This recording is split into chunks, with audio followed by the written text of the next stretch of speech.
नमस्कार मित्रों, आज हम आध्यात्म जगत में जो कायस्थ हैं उनके बारे में जानेंगे, उनके बारे में चर्चा करेंगे। तो शुरू, पहला नाम है नरोत्तम दास ठाकुर जी का।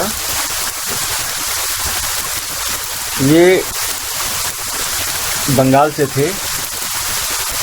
राजशाही जिले के अंतर्गत परगना गोपालपुरा के राजा कृष्णानंद दत्ता के पुत्र थे और माता का नाम जो था वो नारायणी देवी था। पद्मा नदी के तट किनारे खेतकी इनकी राजधानी थी। खेतकी नाम की जगह जो थी इनके राज्य की राजधानी थी और इनका जन्म जो है संभवत 1585 की माघ पूर्णिमा को हुआ था। तो माघ पूर्णिमा जो है बहुत विशेष तिथि होती है और पूर्णिमा के दिन जन्म लेने वाले जो लोग होते हैं ज़्यादा करके वो बहुत लाइटेड पर्सन होते हैं, बहुत आध्यात्मिक गुणों वाले होते हैं। ये नेचुरली है। तो इनका जन्म जो है पूर्णिमा को हुआ था।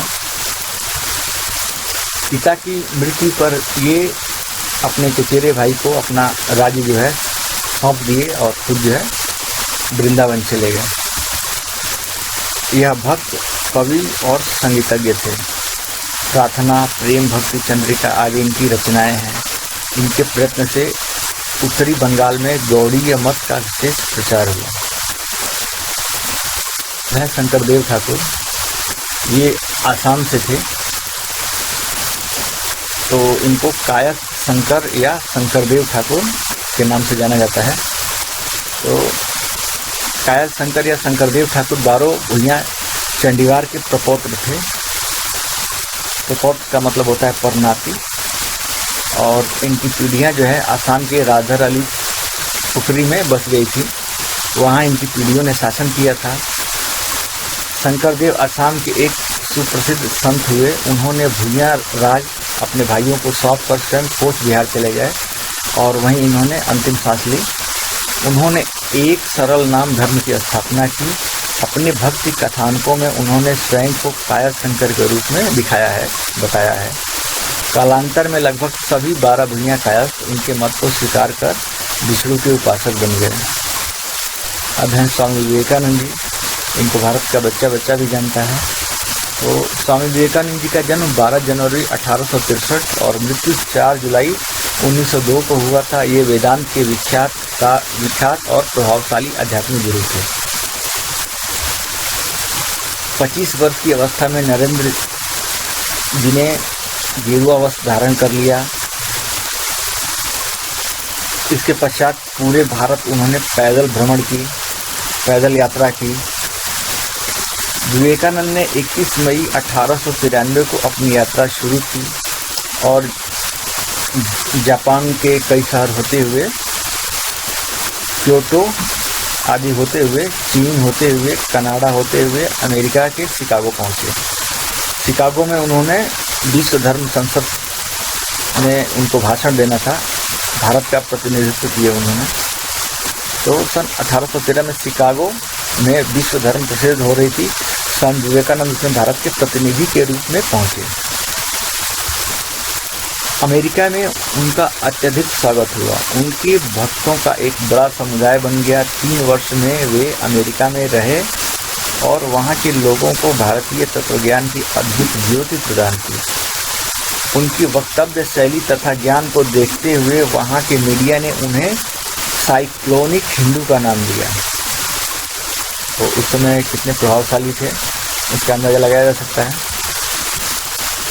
अध्यात्म विद्या और भारतीय दर्शन के बिना विश्व अनाथ हो जाएगा, यह स्वामी विवेकानंद का विश्वास था। ऐसा वो मानते थे। स्वामी योगानंद, तो परमहंस योगानंद जो है, इन्होंने भी पश्चिम में योग का प्रचार किया है। परमहंस योगानंद, इनका जन्म जो है 5 जनवरी 1893 और मृत्यु जो है 7 मार्च 1952 को हुई। 20वीं सदी के एक आध्यात्मिक गुरु योगी संत थे। उन्होंने अपने अनुयायियों को क्रिया योग उपदेश दिया तथा पूरे विश्व में उसका प्रचार प्रसार किया। योगानंद के अनुसार क्रिया योग ईश्वर से साक्षात्कार की एक प्रभावी विधि है जिसके पालन से जीवन को संवारा और ईश्वर की ओर अग्रसर हुआ जा सकता है।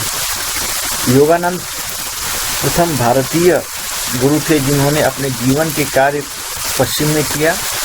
योगानंद ने 1920 में अमेरिका के लिए प्रस्थान किया। संपूर्ण अमेरिका में उन्होंने अनेक यात्राएं की।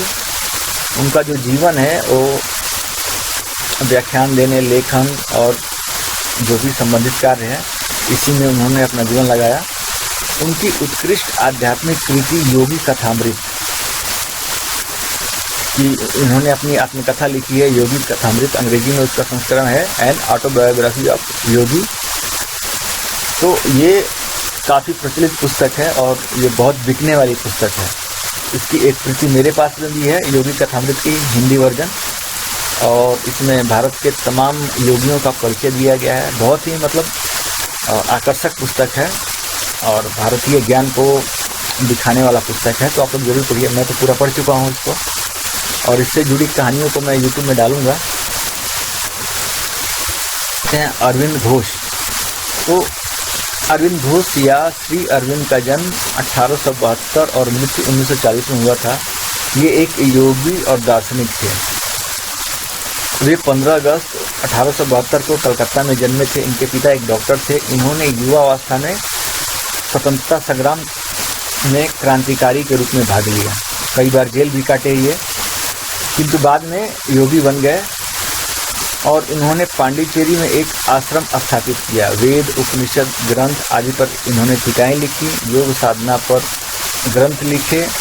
उनका पूरे विश्व में दर्शन शास्त्र पर बहुत प्रभाव रहा है। उनकी साधना पद्धति के अनुयायी सब देशों में पाए जाते हैं। ये कवि भी थे और गुरु भी थे। अब जानते हैं महर्षि महेश योगी के बारे में। ये है महर्षि महेश योगी।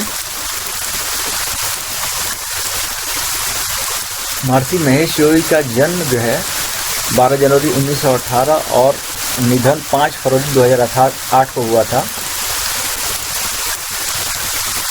ये छत्तीसगढ़ से थे और इनका जो मूल नाम है महेश प्रसाद वर्मा है। इन्होंने इलाहाबाद विश्वविद्यालय से भौतिकी में स्नातक की उपाधि अर्जित की और उन्होंने 13 वर्ष तक ज्योतिर्मठ के शंकराचार्य स्वामी ब्रह्मानंद सरस्वती के सानिध्य में शिक्षा ग्रहण की। महर्षि महेश योगी ने शंकराचार्य की मौजूदगी में रामेश्वरम में 10,000 बाल ब्रह्मचारियों को आध्यात्मिक योग और साधना की दीक्षा दी। सोचिए कितना बड़ा कार्यक्रम था ये। आध्यात्मिक गुरु श्री श्री रविशंकर इनके ही शिष्य हैं। तो ये जाति से कायस्थ थे, इसके लिए इनको शंकराचार्य का पद नहीं मिला। ब्राह्मणों ने इसका विरोध किया, शंकराचार्य का पद इनको नहीं मिला क्योंकि उनके हिसाब से शंकराचार्य का पद जो है केवल ब्राह्मणों को ही मिल सकता है। तो ये जो है शंकराचार्य नहीं बन पाए, लेकिन प्रख्यात आध्यात्मिक गुरु थे और पूरे विश्व में इनके फॉलोअर्स हैं। और आध्यात्मिक गुरु श्री श्री रविशंकर इनके शिष्य हैं, जिनको आप देखते हैं टीवी पे। राय बहादुर शालिग्राम जी, ये संत राधा स्वामी जी के प्रमुख शिष्य और उत्तराधिकारी हुजूर राय बहादुर शालिग्राम जी हैं, जो भारतवर्ष के डाक विभाग के सर्वोच्च पद पोस्टमास्टर जनरल पर कार्यरत थे।